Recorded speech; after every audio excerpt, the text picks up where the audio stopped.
Bonjour et bienvenue dans Parler juste pour communiquer juste, le podcast qui vous aide à parler avec impact, avec confiance et surtout à parler juste pour mieux communiquer. Épisode numéro 34, les 7 erreurs à éviter en prise de parole en public. Parler juste pour communiquer juste, le podcast pour vous aider à devenir performant dans vos prises de parole. Je suis Silver Durand, speaker, animateur ou maître de cérémonie et surtout coach en prise de parole. Le bonheur de pouvoir vous transmettre ma passion. Savoir prendre la parole, c'est inévitable et incontournable aujourd'hui. C'est pourquoi je vais, à travers ce podcast, vous partager mes expériences, mes outils pour maîtriser parfaitement l'art oratoire, être impactant pour parler juste, pour communiquer juste. Aujourd'hui, je vous propose un épisode très concret. Les 7 erreurs à éviter en prise de parole en public. On en fait tous et c'est normal, mais certaines erreurs peuvent vraiment saboter votre message, votre impact et votre crédibilité. Alors autant les connaître pour mieux les éviter. Vous savez que vous pouvez avoir le meilleur message du monde, si votre prise de parole est bancale, il tombera dans l'oubli. Alors vous êtes prêts pour les 7 erreurs ? On y va. L'erreur numéro 1, ou plutôt l'erreur reine. Oui, c'est la reine. Le manque de préparation. On le dit, moi-même je le dis souvent, la préparation c'est essentiel. C'est la plus courante et la plus dangereuse des erreurs. Improviser son intervention. Beaucoup se disent « je connais mon sujet, ça ira ». Alors le résultat, le stress arrive, souvent le trou de mémoire, et le discours devient confus, voire panique. Une prise de parole réussie, ça se prépare.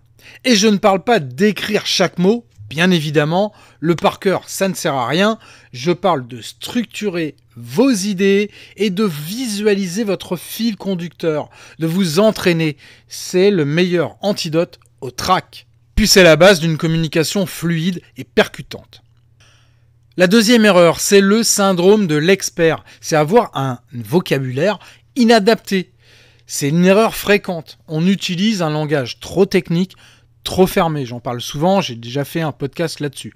Ça part d'un bon sentiment. Vous voulez montrer que vous maîtrisez votre sujet. Mais si votre public ne vous comprend pas, il décroche. Ça, c'est indéniable. Alors le secret, car oui, il y a un secret, c'est de parler le langage de ceux qui vous écoutent. Vous devez vous adapter, simplifier pour amplifier, illustrer. L'objectif, ce n'est pas d'impressionner, c'est tout simplement d'être compris et de faire en sorte que votre message passe parfaitement.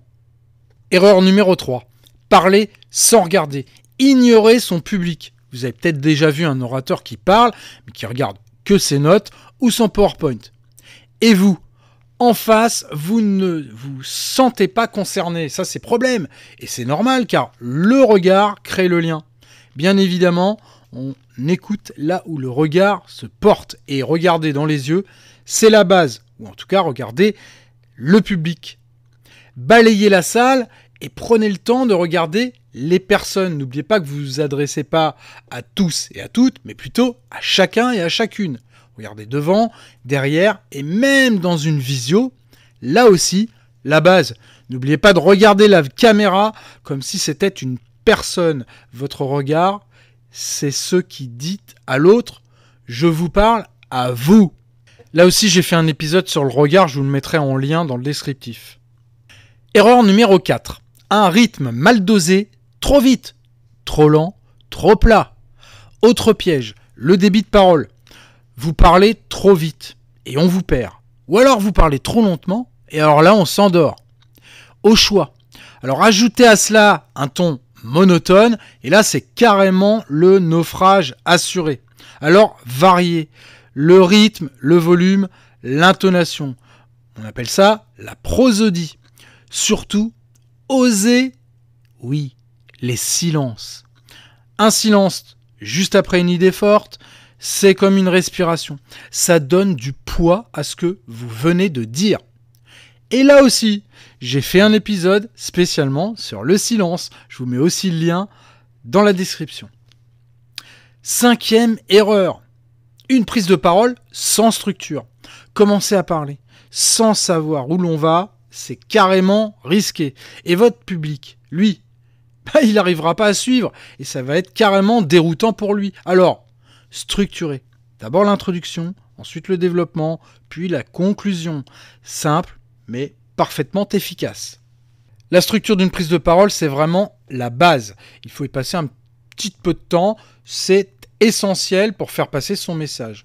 On commence par une introduction avec un mot, un truc percutant, quoi. Il faut attirer l'attention, il faut marquer les esprits et faire en sorte que les gens vous écoutent et ont envie d'écouter la suite.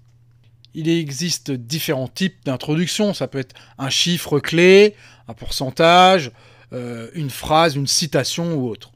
Le développement en 3 ou 4 points maximum. Et puis une conclusion qui doit être mémorable. N'oubliez pas que c'est avec votre conclusion que l'auditoire repart. Et puis pensez à un appel à l'action aussi. Truc en plus, si vous le pouvez, annoncez la structure dès le départ. Ça aide votre audience à suivre et à la retenir. La 6e erreur, oui, le timing. Ignorez le timing. Votre temps de parole est limité, respectez-le. Pas trop court, oui, parce que si vous êtes trop court, bon, même si c'est pas trop grave, non, il faut être dans le temps imparti.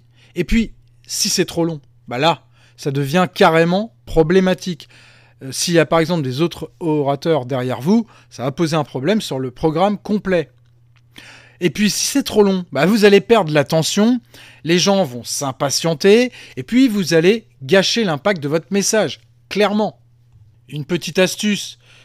Alors, si vous connaissez le temps parfaitement imparti à votre présentation orale, c'est simple. Vous chronométrez à l'avance. Vous gardez toujours un œil sur l'horloge. Et puis, à force de répéter, vous allez voir que le timing va être parfaitement respecté. La 7e et dernière erreur à éviter en prise de parole en public. Ou en tout cas, les 7 principales. Alors, l'erreur numéro 7, c'est de mal gérer les questions. Parce que c'est vrai, en général, il y a toujours des questions après la prise de parole, après votre prise de parole.